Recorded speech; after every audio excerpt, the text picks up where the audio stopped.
Bila, the pianist, will explain to you what the video is about. What is the video about?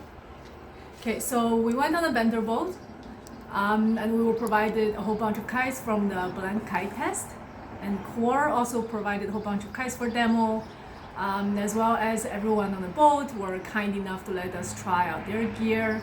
We were lucky enough to try out a bunch of kites, and we're doing a review best to our abilities. Keep in mind that the wind in Egypt was about 20 knots, and I was mostly riding an 8 meter, somewhat underpowered.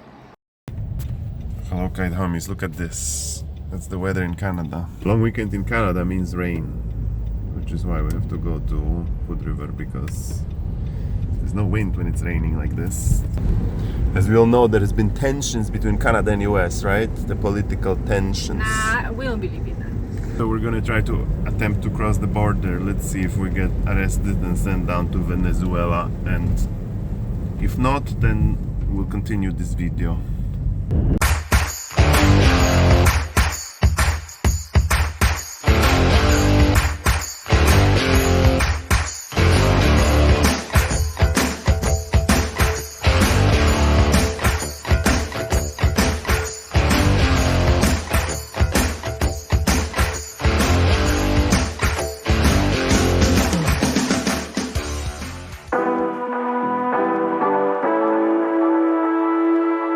So we just crossed the border in like 5 seconds, which was very surprising. I was really hoping we were gonna go to Venezuela and visit Los Roques, but that's not what happened, basically. Anything to declare? No? Go ahead. Yeah.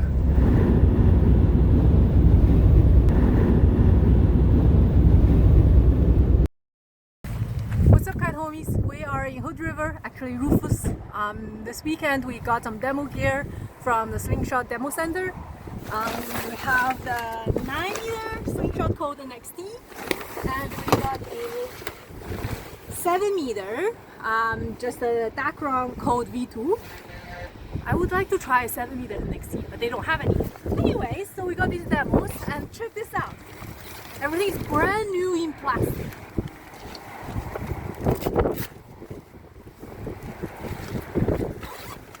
And this one too, and brand new bar. Oh my god, so many freshies.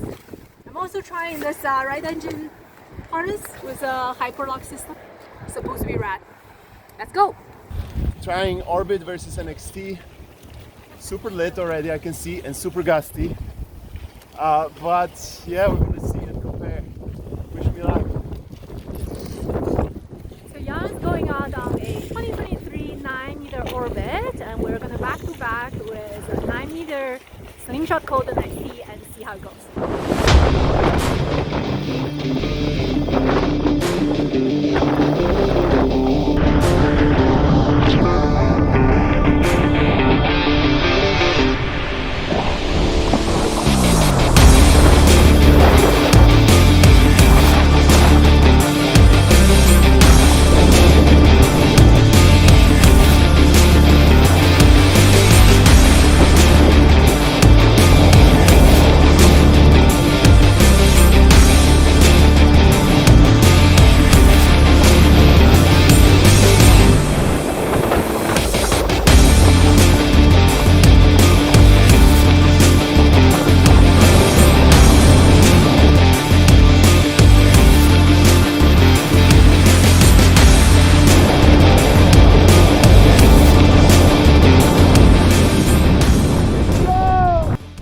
Okay, so Code NXT 9-meter.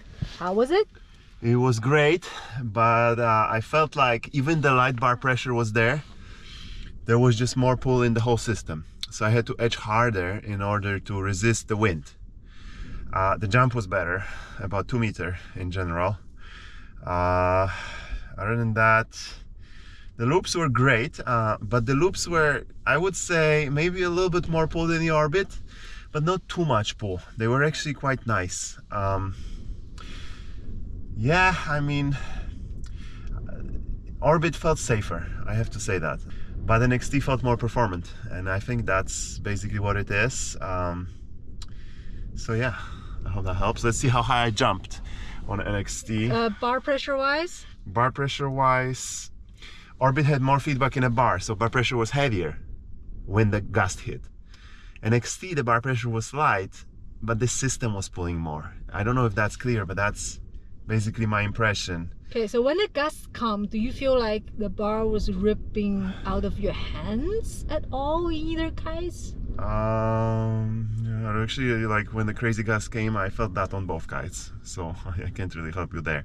Okay, 15.5, that's pretty high. So yeah, NXT jumped that. I think on an orbit I wrote shorter, but I hit like maybe 13, maybe 12.5. People say orbit doesn't catch you and you fall because no heli loop. I don't think so. I actually felt like both kites catch just fine. So now we're gonna carry on with our test and demo, and we're gonna go to Lyle where the wind is lighter, about 25 knots. And we're gonna try to do some tricks for a change because woosting and looping gets old and chop is hard. My buddy West Region is at the spot and he's gonna inspire us with his presence. Okay, send it! Woo! Loop it, loop it, loop it! Yeah!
Part of it is Yulin getting out. Since she didn't get out since very morning, she really needs to get out and do some tricks. So I'm gonna film her doing some tricks.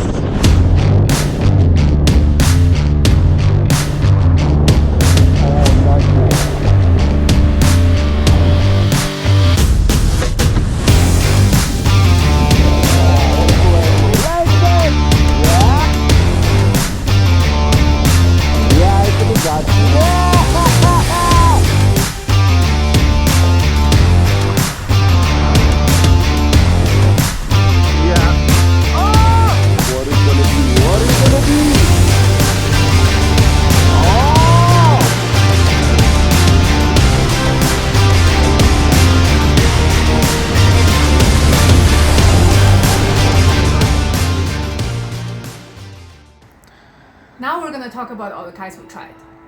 Alright, core pace. I tried 8 meter core pace stack conversion. Definitely I liked it a lot better than the Core Pace Pro that I tried. It feels like it has better low end. It jumps fairly straight up. I feel like it might be easier to use than the Core Pace Pro. The only thing is, for me personally, the bar pressure is on the heavier side, which I don't like.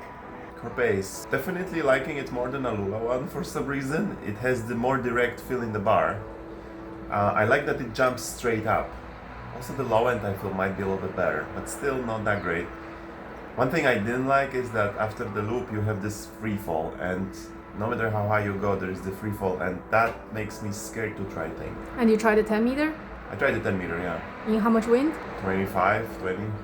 Egypt, fluffy wind.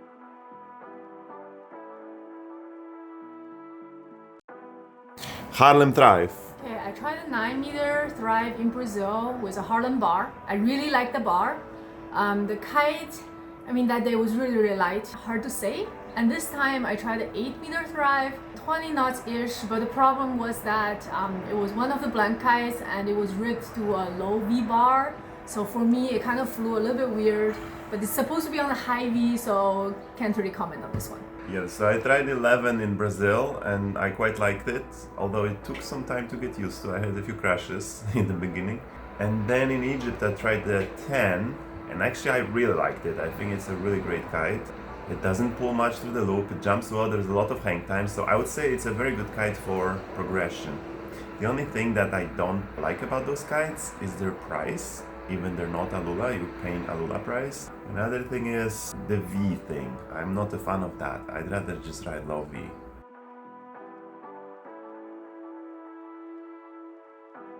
Alright, Ozone Vortex. For this kite, I tried 8 meter while the wind was picking up. It felt quite comfortable at the beginning, probably low 20s. As the wind was picking up, I noticed that the bar pressure increases, the turning pressure increases significantly, so it takes quite a bit of courage to try to loop it in higher wind. But I would say for daily use, it's pretty good. Medium bar pressure, a little bit too much for my liking, but if you like to know where the kite is most of the time and you like a bit of a bar pressure, you should give this kite a try.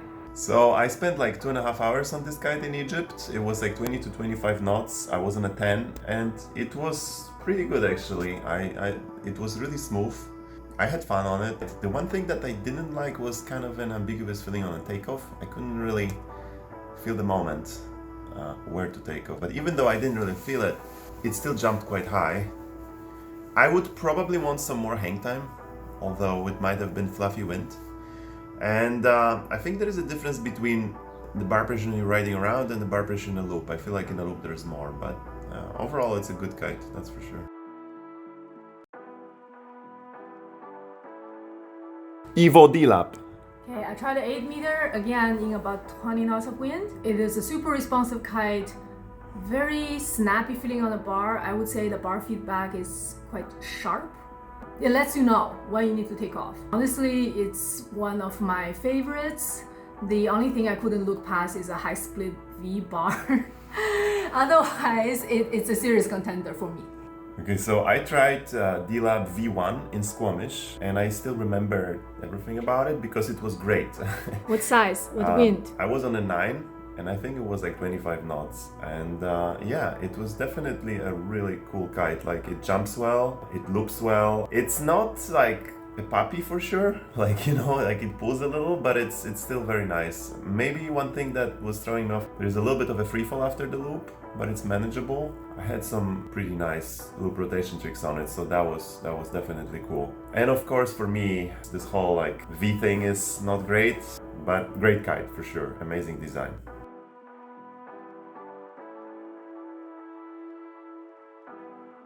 F1 trigger. Okay, so I tried the 8 meter F1 trigger, again low 20 knots. I really liked it. It was also one of my top contenders. The loops are just, yeah, they loop like a joke. It doesn't pull at all, it just loops around like in a very pivotal kind of shape. Nothing happens during the loop, so you can try all kinds of stuff if you want. But again, for me, it's a high V bar. It's quite expensive. It's Aluula price as well, without the Aluula.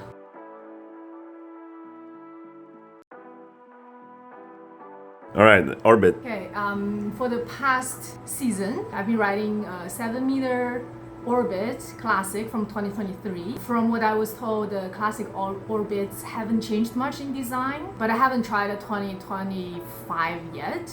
I found the 2024 slightly slower than the 2023. So far, I've been really happy with it. Very good for loop progression, reasonable price. If I have to find problems with it, that would be it doesn't have a whole lot of hang time, doesn't have secondary lift if those things matter to you, but all in all, a very good value for what you get. So I'm not that tuned into the Orbit, but I just kind of started riding it recently, mainly 9, 2023.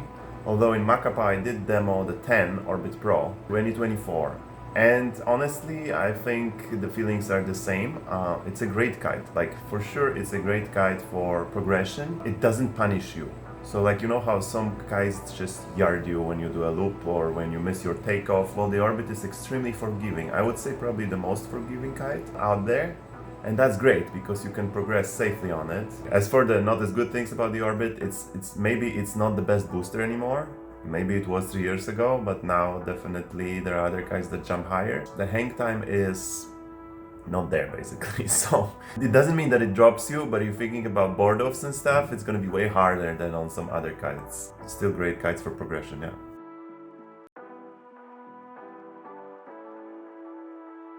Slingshot NXT.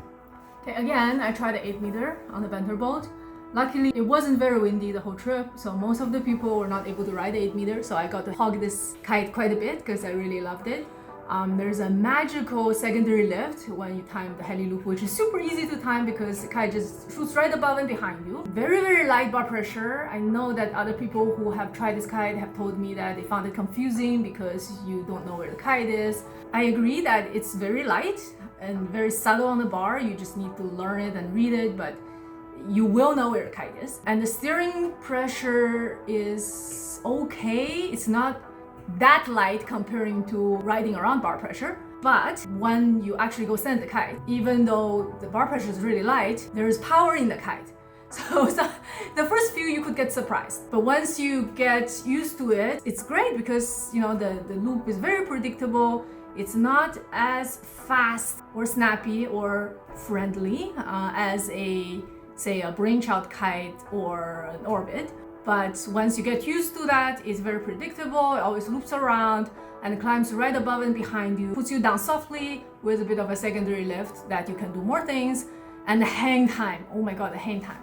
This is a kite that you can kite with board of rotation, extra rotation, like all those crazy things that you can think about. Yeah, it's like, I'm sold. I think this is a winner for me. Okay, so Slingshot NXT, I already said those things, but in general, it's a really good kite.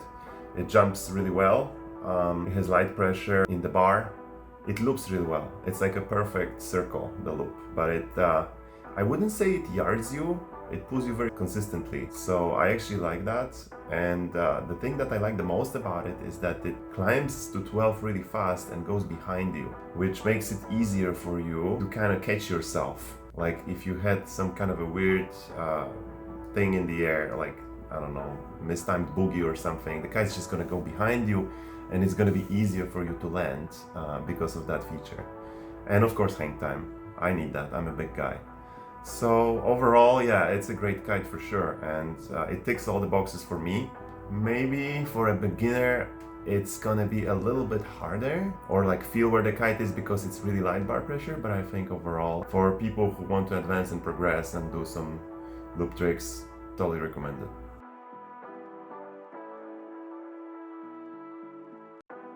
Okay, so of all the new kites that I tried, I would say the F1 Brainchild Trigger and the Evo DLab V1, they came tied for second. The NXT for me is a king. As for comparing to what I have right now, which is a 2023 Classic Orbit, to all the kites I tried, I mean, it's hardly a fair comparison because we're comparing Aluula or Brainchild construction to a regular Dacron. For Dacron, you get Dacron price. So if you don't want to pay more, then the orbits are excellent choices. If you can afford it, I would say definitely give them a try. You would be surprised by the performance. Okay, so for me, NXT definitely at the top. Then I have the Orbit, that's really nice and forgiving to learn things. I also like the DLab and I also like the Harlem Thrive a lot. And I think those are my top 4 kites, yeah.